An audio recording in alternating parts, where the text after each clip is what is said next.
اور فتاوی تاتار خانیہ کے 5ویں فصل کے آخر میں لکھا ہے وہ اجارت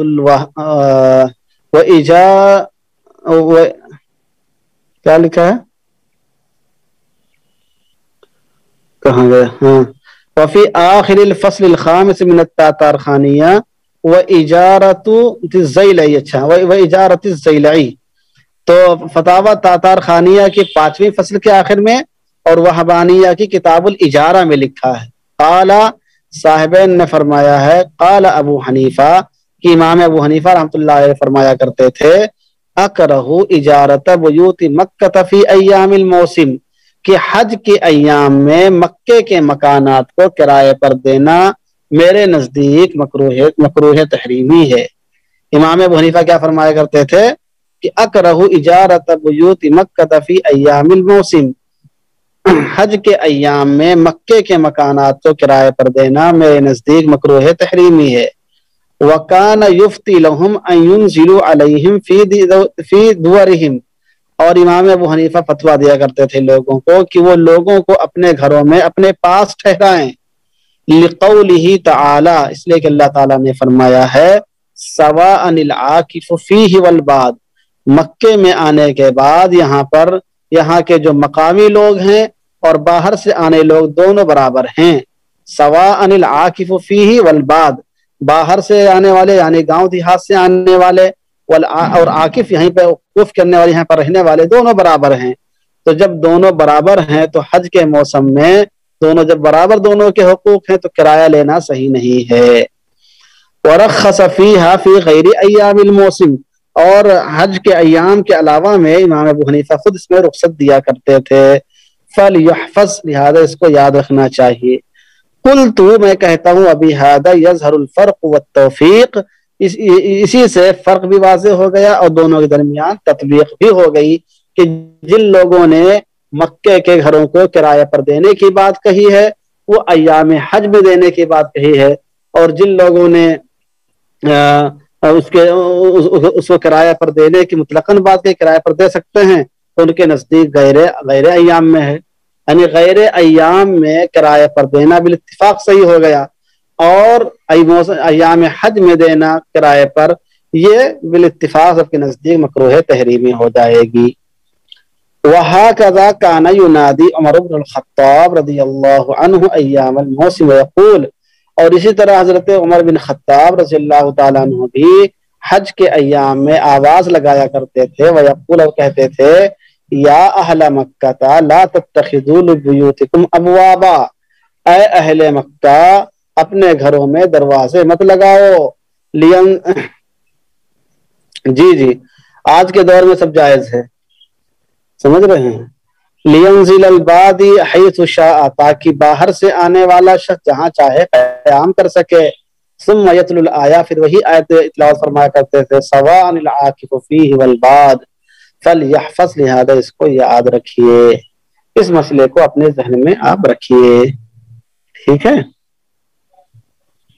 جی۔ 2 لائن اور پڑھا دیں کیا؟ 2-3 لائن باقی ہے۔ ہاں اب تو حج کے دنوں میں قیمت اور بڑھا دیتے ہیں، صحیح کہہ رہے ہیں۔ حج مہنگا ہی اسی لیے ہوتا جا رہا ہے، وہ لوگ اپنا کرایہ بڑھاتے جا رہے ہیں، حج مہنگا ہوتا جا رہا ہے، اور قریب لوگ ہیں تو اور پیسہ، دور لوگ ہیں تو کم پیسہ۔ امام ابو حنیفہ اور امام شافعی کے ماننے والے وہاں زیادہ ہیں اور وہی لوگ زیادہ کرایہ لیتے ہیں، جبکہ امام شافعی کا خود مسلک کیا ہے کہ کرایہ پر دینا جائز، کیا نام ہے، بیچنا جائز ہے، لیکن کراہت اس میں ہے کہ آدمی اس پہ لے۔ وجاز قید العبد تحرزا عن التمرد والاباق وهو سنت المسلمین فی الفساق، اور غلام کو قید کرنا جائز ہے اس کی سرکشی اور بھاگنے سے بچانے کے لیے، سرکشی اور بھاگنے سے بچانے کے لیے غلام کو قید کرنا، پابند سلاسل کرنا بھی جائز ہے، اور مسلمانوں کا طریقہ بھی یہی رہا ہے فاسقوں کے بارے میں، یعنی جو زیادہ فاسق ہوتا تھا تو مسلمان حکمہ اس کو قید کر دیتے تھے، اس کو بند کر دیتے تھے، تو اسی طریقے سے جو غلام اس طرح کی حرکتوں میں مبتلا ہوگا اس کو بھی بند کر سکتے ہیں۔ وقبول ہدیتہ تاجرا، اور غلام کا ہدیہ قبول کرنا بھی جائز ہے جبکہ وہ تجارت کرنے والا ہو۔ وإجابت دعوتہ، اور اس کے دعوت کو قبول کرنا بھی مالک کے لیے جائز ہے۔ واستعارت دابتہ، اور اس کا جانور اعارے پر لینا، عاریت پر لینا، یہ بھی جائز ہے استحساناً۔ یعنی قیاس کا تقاضا تو یہ ہے کہ یہ ساری چیزیں جائز نہیں ہوتی، اس لیے کہ ان سب چیزوں پر اس کی ملکیت ہی نہیں ہوتی ہے، لیکن استحسان نے اس پر اجازت دیا ہے کہ اگر تجارت کرتا ہے تو اس کا ہدیہ قبول کرو گے تو لوگوں کو اس کے طرف رغبت ہوگی، اس کی تجارت ترقی کرے گی، اس کے گھوڑے کو لے کر جائیں گے، عاریت پر لے کر جائے گا مالک، تو لوگ کہیں گے بھائی اس کا گھوڑا اچھا ہو تبھی تو مالک چلا رہا ہے اس کو، تو اس کا گھوڑا لوگ خریدیں گے، لے کر جائیں گے۔ تو چونکہ اس میں غلام کا فائدہ ہے، اس کی تجارت بڑھے گی، اس کی دعوت قبول کرنے سے اس کی امیج بڑھے گی، اور اس کے جانور کو لے کر جانے سے جانور کی قیمت، اس کی اچھائی سامنے آئے گی، اس لیے استحساناً اس کو جائز قرار دیا گیا ہے۔ وَكُرِهَ قِسْوَتُهُ أَيْ قَبُولُ هَدِيَّةِ الْعَبْدِ ثَوْبًا، البتہ غلام کا کپڑا ہدیے کے طور پر قبول کرنا یہ مکروہ تحریمی ہے۔ سمجھ رہے، غلام کا کپڑا ہدیے کے طور پر قبول کرنا یہ مکروہ تحریمی ہے۔ وَإِهْدَاؤُهُ النَّقْدَيْنِ لِعَدْمِ الضَّرُورَةِ، اور غلام کو روپیہ پیسہ ہدیہ کرنا یہ بھی مکروہ تحریمی ہے، لِعَدْمِ الضَّرُورَةِ، اس لیے کہ اس کو ضرورت ہی نہیں ہے۔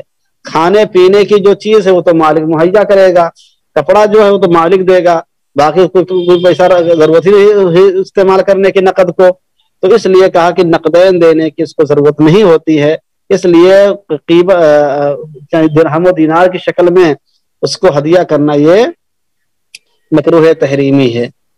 واستخدام الخصی، اور خصی شخص کو خدمت کے طور پر رکھنا بھی مکروہ تحریمی ہے، یعنی جس شخص نے اپنے خصیتین نکلوا لیے ہوں اس کو اپنے گھر میں خدمت کے لیے رکھنا بھی مکروہ تحریمی ہے۔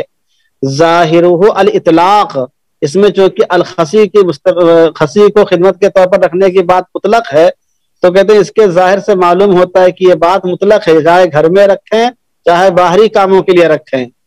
وقیل بل دخولہ علی الحرم، اور ایک قول یہ ہے کہ خدمت پر رکھنا تو جائز ہے لیکن اس کا گھر میں آنا جانا یہ مکروہ تحریمی ہے۔ دخولہ علی الحرم، گھر کی خواتین کے پاس اس کا آنا جانا یہ مکروہ تحریمی ہے۔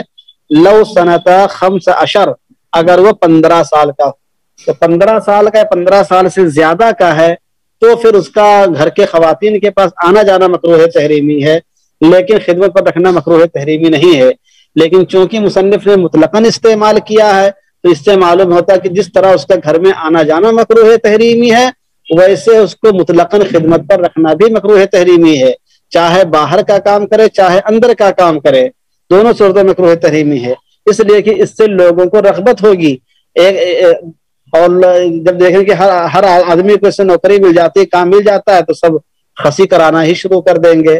تو خصی کو روکنے کے لیے، خصا کو روکنے کے لیے کہ لوگ اس کی جانب مائل نہ ہوں، یہ پابندی عائد کی گئی ہے کہ اس کو نوکری ہی کوئی نہ دے۔ تو جب اس طرح آپ لگا دیں گے، جیسے ہماری حکومت وغیرہ مطلب نوکری لگا دیتے جس کے زیادہ بچے پیدا ہوں گے اس کو نوکری نہیں ملے گی، تو یہ بچے پیدا کرنے کے لیے نوکری سے محروم کرتے ہیں۔ اور یہاں یہ بات کہی جا رہی ہے کہ جو لوگ خصی کرا لیتے ہیں تاکہ اہلیت ہی ختم ہو جائے، ان کو نوکری نہ دی جائے، سمجھ رہے ہیں، چونکہ فطرت سے بغاوت پائی جاتی ہے، فطرت کی خلاف ورزی پائی جاتی ہے، اور خصی کرانا خود گناہ کبیرہ ہے۔